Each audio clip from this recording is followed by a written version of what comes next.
Okay, so my story for this week is A Surge in Killings by Police Royals Bolsonaro's Brazil by Gabrielle Stargarder. It was published by Reuters in October of 2019. So just to kind of give a brief overview, it covers Brazil's police force, which has already had a long-standing reputation for being very violent, but that reputation is growing much more intensely in the recent years in a police effort to clean up historically violent neighborhoods across the country. The article focuses on Rio and its suburb, São Gonçalo, as being particularly heavily impacted by this ramp up of violence.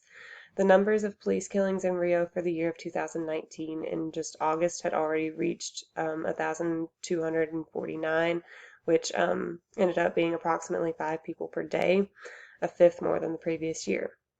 Conversely, the number of officers killed has gone down from 14 up to August of 2019 as opposed to 24 up to that point in 2018. This increase in deaths is being attributed by the police to a 50% increase in raids. The figures for San Gonzalo aren't available, but killings have climbed up in that area as it is increasingly becoming one of the state's most violent areas. It is becoming a base for gangs to smuggle drugs and weapons through its bay and hijack highway cargo. So this ramp up is attributed in two factors. Basically, after the end of the military dictatorship of the 80s, responsibility for law enforcement was given to the state, and states retained that military format for the police. They did form a civil police force, but that was mainly just to investigate and work with prosecutors. So the beat cops and the cops on patrol on the street are still that very militaristic type of police. In training, there is a very us versus them culture that's taught, and they really are kind of trained to see criminals as the enemy. Um, Recent elections of law and order candidates in 2018 have also really invigorated and encouraged police and given them a lot of power to ramp up in this violence, which we will talk about in the next slide. So some of the key figures in the story are obviously the victims. This article in particular follows the story of Byron Matos dos Santos, who was a 19-year-old killed by police. He had recently begun driving for Uber. He was killed by police essentially by being at the wrong place at the wrong time. He was near a street stall that sold drugs when a raid went down. His death was currently being investigated at the time the article was written, so I'm not sure how that panned out. But there's also a mention of an 8-year-old girl in Rio being shot by a policeman who missed when aiming at a motorcyclist. But it is also said that she is one of several children who have been mistakenly shot by police. Bolsonaro, who, as we know, was elected in 2018 as president, is a key political figure in all of this. He ran on a platform emphasizing law and order and is a far-right nationalist. He is seeking to increase legal protection for cops who kill on the job.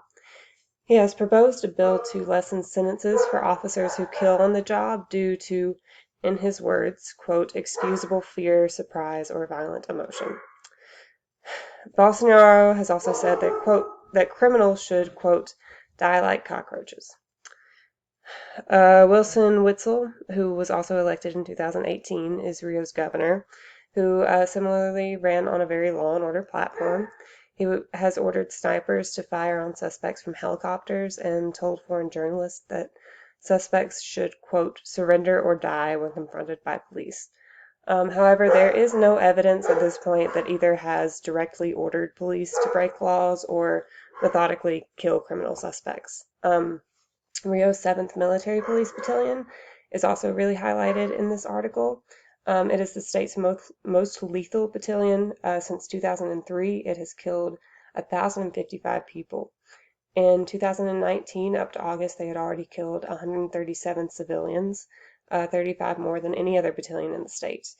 But in the words of Rodrigo Figueiro, the 7th operates in, quote, a very complex geography. There are various communities with several criminal factions all disputing the territory.